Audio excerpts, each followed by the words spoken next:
Hi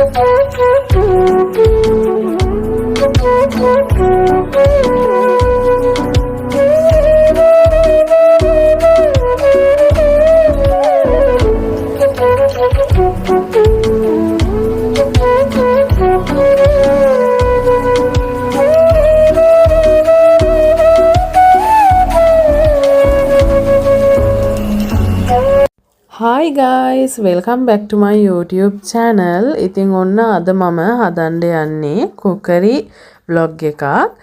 ඉතින් මම අද හදන්නේ බිරියානි එකක්. මේක හදන්නේ බර්ත්ඩේ එකකට හාල් කිලෝ 5ක බිරියානි එකක්.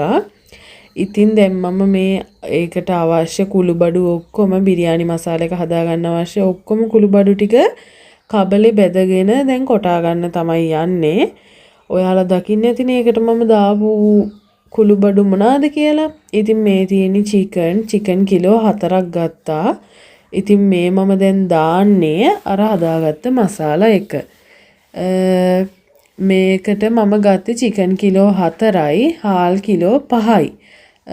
ඉතින් ඇත්තටම 45 දෙනෙක්ට විතර කන්න පුළුවන් වුණා මේකෙන්. මම මෙච්චර ගොඩාක් බිරියානි හදපු ෆස්ට් ටයිම් එක. ඉතින් ඊට පස්සේ මම කර්ඩ් හැඳි දෙකයි දැම්මේ. ලොකු මේස හැඳි දෙකක් වගේ තමයි කර්ඩ් දැම්මේ. මොකද වැඩිපුර ගොඩාක් මේ වයසක අය එන හින්දා. මොකද අවුරුදු 65ක ඇන්ටි කෙනෙක්ගේ තමයි බර්ත්ඩේ එක. ඉතින් එයාගේ යාළුවෝ තමයි එන්නේ. ඉතින් ඒගොල්ලෝ වැඩිය කර්ඩ් දාලා කන්න කැමති නැති නිසා මම කර්ඩ් පොඩ්ඩයි දැම්මේ. ඊට පස්සේ කහ දැම්මා, ලුණු කුඩු දැම්මා. මේ මම දාපු කහ ප්‍රමාණය නම් මදි වෙලා මම ආයේ කහ ගොඩාක් දැම්ම. සාමාන්‍යයෙන් කහ ග්‍රෑම් 25ක් විතර දාන්න වුණා බිරියානි එකේ පාට ගන්න. ඊට පස්සේ මම 3-5 මේස හැඳි 3ක් විතර දැම්මා. මොකද මේක කිලෝ හාල් කිලෝ 5යි මස් කිලෝ 4යි එහෙම ඔක්කොම මේවෙදි මේක නිකන් කිලෝ 20ක විතර වගේ ප්‍රමාණයේ බිරියානි එකක්. ඉතින් මිරිස් කුඩුත් දාලා ඒක හොඳට සීසන් වෙන්න ෆ්‍රිජ් එකේ දැම්ම පැය 2ක් විතර. දැන් මේ තියෙන්නේ කජුයි මිදි ගිතෙල්ුත් ගත්තා මම. කජු ග්‍රෑම් 150යි මිදි ග්‍රෑම් 250යි ගිතෙල් කහලකුයි තමයි මං ගත්තේ. මේ දැන් ගිතෙල් ටික තෙල් මේ තාච්චියට දාගන්න යන්නේ. මොකද මම දැන් බිරියානි එක හදන්න තමයි යන්නේ. ඉතින් ඉස්සල්ලාම තලාගත්ත සුදු ලුණු ටික දානවා. මම නම් තලාගත්තේ නෑ, නිකන් චොප් කරගත්තා පිහියෙන්. ඉතින් ඊට පස්සේ ලුණු දානවා. ලුණු මම මෙතන ගෙඩි ලොකු බී ලුණු ගෙඩි 5ක් විතර අරන් තියෙනවා. හොඳට කපලා දැන් මේක ටෙම්පරාදු කරගන්න ගමන් තමයි ඉන්නේ. මේක රන්වන් පාට වේගෙන එද්දී දානව ටිකක් මාදුරු, එතකොට අර අන්නාසි ස්ටාර් ෆ්ලවර් කියලා නේද ඒකට කියන්නේ. අන්නාසි මල් කියලාත් කියනවනේ. ඒවා එතකොට ඇති වෙන්න කුරුදු දාන්න ඕනේ. සාමාන්‍යයෙන් හොඳට මේකට ඔයාලට රස එයි කියලා හිතන විදිහට හැම කුළුබඩුවක්ම හොඳට දාගන්න. මම මේ අතේ මිම්මට තමයි මම දාගන්නේ. ඉතින් මම සූදුරුත් ගොඩාක් දාගත්තා. මසාලයකටත් වෙනම සූදුරු දැම්මා. මේ තියෙන්නේ මේ එනසාල් ටිකත් මම තලාගත්තේ නැහැ. මොකද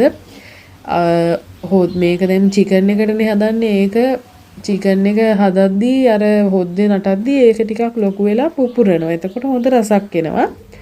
ඉතින් ඊට පස්සේ මම මේකට අර සීසන් කරගත්ත චිකන් එක හැලුවා. ඊට පස්සේ මේ මිරිසුයි තක්කාලි මෙතන 500ක් තියෙනවා. මිරිස් ග්‍රෑම් 100ක් තියෙනවා. අමු මිරිස්. ඉතින් ඒ ඔක්කොම දාලා දැන් මේක උතුරන්න දෙන්න තමයි මම හදන්නේ. ඉතින් ඊට පස්සේ මම හාල් එක මේකට කරගත්තේ මම වෙන අය නම් හාල් එක බාගෙට පෙගෙන්න දාලා මේකටම දාලා උයනවනේ. මම කරගත්තේ හාල් එක වෙනම වෙනම උයාගත්ත කුරුදු කොළ දාලා. ඊට පස්සේ දැන් මම මේ හදන්නේ චිකන් බිරියානි චිකන් මසාලා එක බත් එකට මික්ස් කරන්න. ඉතින් කහ මදි වුණ හින්දා මං ආය කහ පාටට උරු නැති හින්දා මං ආයේ ලිපේ තියලා මේකට කහ ගොඩාක් දාලා නැටෙව්වා.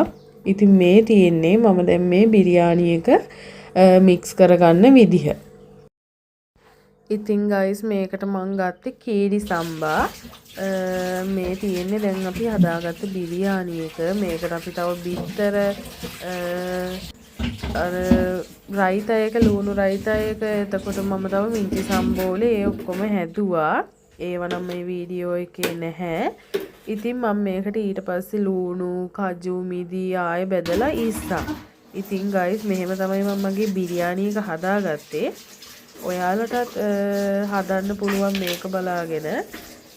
මගේ වීඩියෝ එක බැලුවට thank you.